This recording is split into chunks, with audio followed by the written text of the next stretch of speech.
Hello everyone, welcome back to our channel. In this video, I will guide you through how to securely record videos on your iPhone with screen off.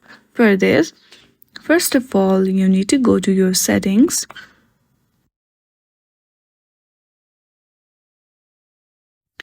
and then scroll down and select accessibility. From there, you need to select guided access. Make sure that it is turned on.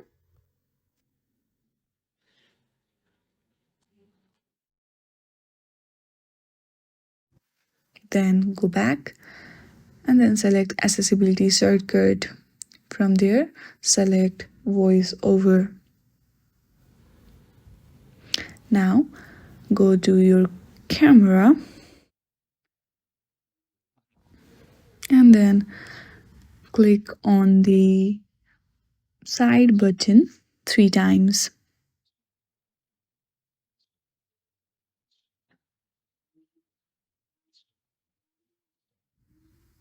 Now select voice over.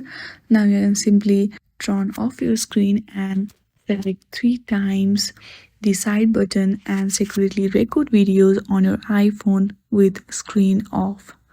Thank you for watching this video.